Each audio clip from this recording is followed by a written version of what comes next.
नमस्कार आपसे, मेरा नाम है अशोक यादव एडवोकेट और मैं आप सभी के लिए लीगल एडवाइस वीडियोस अपलोड करता हूं जो कि आप सब लाइक करते हैं, पसंद करते हैं, शेयर करते हैं और सब्सक्राइब भी करते हैं। अब तक नहीं किया है तुरंत करिएगा और दूसरे लोगों तक भी इस जानकारी को जरूर शेयर करिएगा। देखिए, सबसे पहले बताना चाहूंगा कि एक मैंने कल एक वीडियो बनाया था जिसमें बताया था कि अब आप तलाक लें या फिर ना लें कोई फर्क नहीं पड़ेगा। इस वीडियो को मैंने अपलोड किया था और उस पर बहुत सारे व्यूज भी आए, बहुत सारे लोगों के कमेंट भी आए। वो अगर आप देखना चाहते हैं तो आप इस वीडियो को नीचे दिए हुए डिस्क्रिप्शन में वहां पर लिंक पे है और वहां लिंक से आप उस वीडियो को देख सकते हैं। दूसरा, आप हमसे डायरेक्ट जुड़ना चाहते हैं, हमारे डायरेक्ट व्हाट्सएप ग्रुप से जुड़ना चाहते हैं जहां पर आपको लेटेस्ट अपडेट जानकारी और लेटेस्ट जजमेंट्स की कॉपी आपको प्रोवाइड होती रहेगी। तो आप उस व्हाट्सएप ग्रुप का भी लिंक मैंने इसी वीडियो के नीचे डिस्क्रिप्शन दिया हुआ है, आप उसको भी ज्वाइन कर लें ताकि भविष्य में आपको टाइमली अपडेट मिल सके। तो चलिए बात करते हैं आज आपकी कि अगर आपकी पत्नी ने, आप पत्नी हैं या फिर आप पति हैं और आपकी पत्नी ने आपके ऊपर मुकदमे कर दिए हैं, तो मैं कहता हूं कि बहुत सारे उसने अपने अधिकार खत्म कर दिए।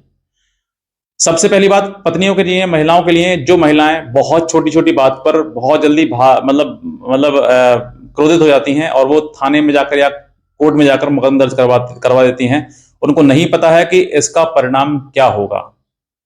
आप मुकदमा आज दर्ज करवा सकती हैं, अभी जाकर दर्ज करवा सकती हैं, मुकदमे में कोई बड़ी बात नहीं है। आप आज ही थाने में चले जाइए, एप्लीकेशन दे दीजिए, तुरंत पुलिस आपका मुकदमा दहेज का तुरंत दर्ज कर लेगी कि मेरे पास मारपीट करी, मुझे दहेज मांगा, मारा पीटा। ये कॉमन चीजें हैं, जाकर तुरंत आप दर्ज करवा दीजिए, एकदम दर्ज हो जाएगा। दूसरा, आप थाने में नहीं करते हैं तो कोर्ट में चले जाइए, कोर्ट में मेंटेनेंस का केस डाल दीजिए, घरेलू हिंसा का केस डाल दीजिए, और भी जो केस है वो डाल दीजिए, तुरंत आपका दर्ज हो जाएगा, कोई आपको परेशानी दिक्कत नहीं आएगी। लेकिन आप ये सोचकर देखिए कि इन मुकदमों के बाद आपको कितना नुकसान होगा, आपका जीवन कितना बर्बाद होगा। जिस पति के ऊपर आप डालोगे वो पति आपको जीवन से हटा देगा। बिल्कुल आप ये बात मेरी सत्य मानकर चलिए, क्योंकि इस बात के अगर आप मानेंगे और उन महिलाओं से मिलना है एक बार जिन महिलाओं ने मुकदमा डाल रखा है, वो मुकदमा डालने के बाद महिलाएं पछता रही हैं कि हमने गलती ऐसे क्यों कर दी, क्योंकि गलती स्वीकार नहीं है। गलती आपकी ऐसी गलती जिस गलती से मान सम्मान समाज में बेइज्जती अपमान का सहना पड़े, वो पति आपको फिर दोबारा से अपने साथ अपना अंग नहीं बना सकता है, क्योंकि वो पति नहीं चाहता है कि मैं अपमानित हूं। और अपमानित किसकी वजह से हुआ हूं? इस महिला की वजह से, इस पत्नी की वजह से। तो जो अपमान सह रहा है, बार बार सह रहा है, क्योंकि कहीं पर भी आप जाइए महिला जाती है, महिला से कोई बदतमीज नहीं बोलता है, कोई उससे नहीं कहता है, लेकिन पति को, पुरुष को हर जगह कहा जाता है, चाहे वो थाना हो, चाहे कोर्ट हो, चाहे वकील हो, चाहे समाज हो, हर जगह उसको ये कहा जाता है कि तेरी पत्नी ऐसी है, तेरी पे उसने ऐसा करवा दिया है, वैसे करवा दिया है, तुझ पर रखी नहीं जा रही है, बहुत सारी चीजें रखी जाती हैं।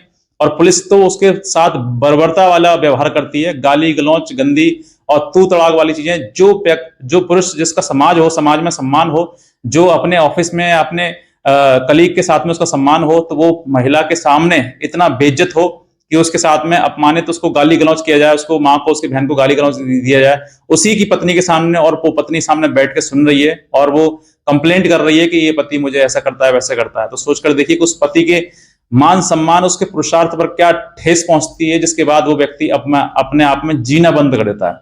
और यही कारण है जिसके बाद जो पुरुष आजकल अलग अपने आप में हत्या कर रहे हैं। तो वो जीवन आप समझ कर देखिए कि जो आपने शादी करी थी, क्या शादी आपने इसलिए करी थी कि आप जाएंगे और मुकदमा करके दूसरे की जान ले लेंगे, या असली शादी आपने करी थी?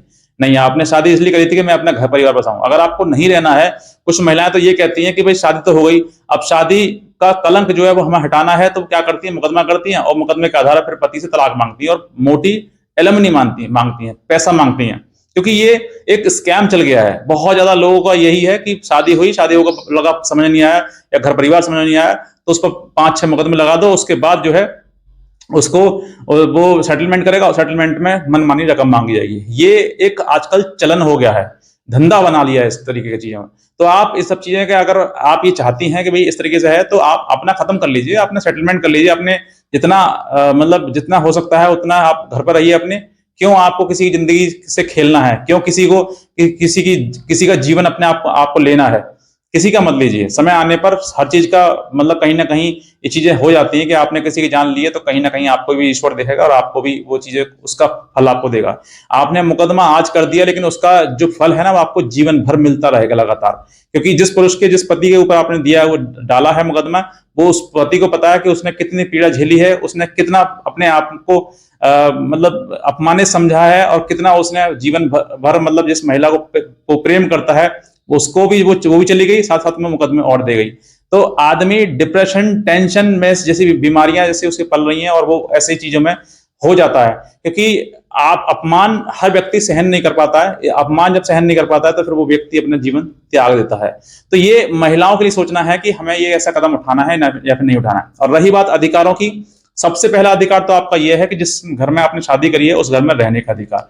जब आप जिस पुरुष के ऊपर आप मुकदमे दर्ज करवा देंगे तो वो पति आपको नहीं रख पाएगा, क्योंकि जिस घर में आपने, जिस परिवार में आपको रहना था, उस परिवार में आपने जिन लोगों के साथ में रहना था, आपकी सास, ननद, ससुर, देवर, देवरानी, जेठानी, जो भी आपके साथ में थे, उन सभी लोगों से आपने रिश्ता खत्म कर दिया। आपने उन लोगों का नाम देकर यह बता दिया है कि देखो हमारे पास कितनी कानूनी ताकत है, और उस कानूनी ताकत का आपने दुरुपयोग किया, यानी कि उसका आपने कहीं पर उपयोग नहीं किया बल्कि दुरुपयोग किया। और दुरुपयोग किसके लिए है? किसी दूसरे के लिए नहीं, आपने स्वयं अपने लिए। आपने अपना जीवन नरक बना लिया, आपने खुद अपने पैरों पर कुल्हाड़ी मार ली कि देखो मैंने कितना सही काम किया है। आपने मुकदमा किया, मुकदमा करके कोई किसी को सब दंड झेल जाएंगे, जिसने गलती की ही नहीं उसको पछतावा नहीं होता है, उसको ये होता है कि इस महिला ने हमारे साथ में गलत किया है, और वो दिन रात यही कोसतात मार लिए कि ऐसी स्त्री, ऐसी पत्नी अपने घर में नहीं लेकर आएंगे। आप अकेली नहीं है, आपने कितने लोगों के ऊपर आरोप लगा दिया, कितने लोगों को आपने बदनाम कर दिया, कितने लोगों को, क्या वो आपको कहेंगे कि अच्छा बहुत अच्छी पत्नी है भाई लेकर आओ उसको? वो ये सोचते हैं कि चाहे आप फांसी क्यों ना हो जाए। हालांकि में कॉमन बात है ये मतलब घर घर की बात है, जहां बोला था शब्द ये कि फांसी को ना हो जाए, लेकिन हम ऐसी महिला को नहीं रखेंगे। तो ये चीजें आपको, सबसे पहले बात कि जिस उद्देश्य से आपने शादी करी थी वो आपका उद्देश्य खत्म। आपका पत्नी का अधिकार जो है वो सिर्फ कोर्ट में रहेगा, कागजों में रहेगा, कानून रूप से रहेगा, लेकिन बाकी आप जिस घर में आपने शादी करी थी उस घर में आपका अधिकार खत्म, रहने का अधिकार वो खत्म। दूसरा, अगर कानून रूप से भी देखा जाए तो कानून भी ये कहती है कि जब आपने मुकदमे कर दिए, सेक्शन 9 का आप केस करोगे, फाइलिंग करोगे, लड़का भी कर सकता है कि मैं रखना चाहता हूं, क्योंकि मजबूरी है लड़के की, नहीं रखेगा तो कहीं ना कहीं आपके ऊपर वो आरोप आता है कि भाई ये मुझे छोड़ रहा है। तो पुरुष भी डर की वजह से सेक्शन 9 का केस करते हैं कि भाई हम रखना चाहते हैं। महिला कहती रख नहीं रहा है तो वो कहता है कि हम रखना चाहते हैं। अपनी बात को मजबूती के साथ रखने के लिए वो सेक्शन 9 केस करता है। तो सेक्शन 9 केस में भी अगर आपने 498 केस कर दिया तो ऐसे कई जजमेंट है जहां पर यह आया है कि पति और पत्नी विपक्षी और अभियुक्त हैं, ये अभियुक्त और वादी हैं। यानी कि जब 498 केस कर दिया है और उसमें आपने कहीं लिखा दिया कि मेरी जान को खतरा है, ये ऐसा करते हैं वैसा करते हैं, तो फिर वो भी सेक्शन 9 में भी आ जाएगा कि भाई इन्होंने जब अपनी कंप्लेंट में कहा कि खतरा है जीवन को, तो हम साथ रखने का आदेश कैसे दे सकते हैं। तो ये भी चीजें हैं, क्योंकि आप ये समझिए कि कानून, आप समझ रहे हो कि भाई कानून में अधिकार हमें मिल जाएगा, तो कानून भी कहीं ना कहीं आपको आपके द्वारा किए हुए कर्म के अनुसार काट दिए जाते हैं। मतलब कानूनी रूप से भी आपका अधिकार जिस घर में था उस घर में रहने का अधिकार खत्म।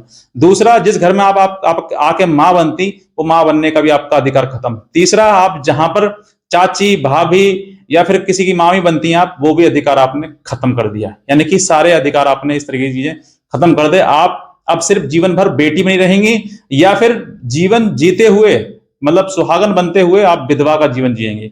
मतलब पति तो है लेकिन है नहीं। कहने का मतलब कि आप ना ही तो आपके जीवन में कभी रंगत आएगी, ना आप कभी खुश होकर जी सकते हैं, ना आप उस तरीके से जो पति का एक सम्मान आपको दिया जाता है, क्योंकि आपने उस पति का सम्मान नहीं किया तो आपको सम्मान कहां से वापस मिल सकता है। तो ये चीजें आपको समझनी है कि मुझे इन सब अधिकारों को अगर संजो कर रखना है, अगर अपने अधिकार को समझना है, तो आपको उस पति की शरण में रहना है जो पति आपके लिए वर चुना गया है, जो पति आपके लिए आपके माता पिता ने चुना है। अब चाहे जैसा भी हो, काला गोरा जैसा भी है, मारता पीटता है तो दारू पीता है, तो वो आपका ही चुना हुआ, सिलेक्शन किया हुआ वर है।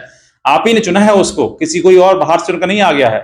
आपके पिता ने, आपके माता पिता ने, या फिर आपके ही लोगों ने चुना है उसको। अगर वो चुन गया है, जैसा भी है आप वैसा ही रहें, यही एक आपके लिए ससम्मान जीवन जीने की एक राह है और एक रास्ता है। अगर आप इस जीवन को जिएंगे तभी आप समाज में सम्मान पा पाएंगे, वरना आपको कोर्ट कचहरी कानून करते रहिए, वहीं चिल्लाते रहिए मेरा पति, हाय मेरा पति, लेकिन आपका पति नहीं है वो, और आपको ना ही तो कोई अधिकार जीवन में मिलने वाला है।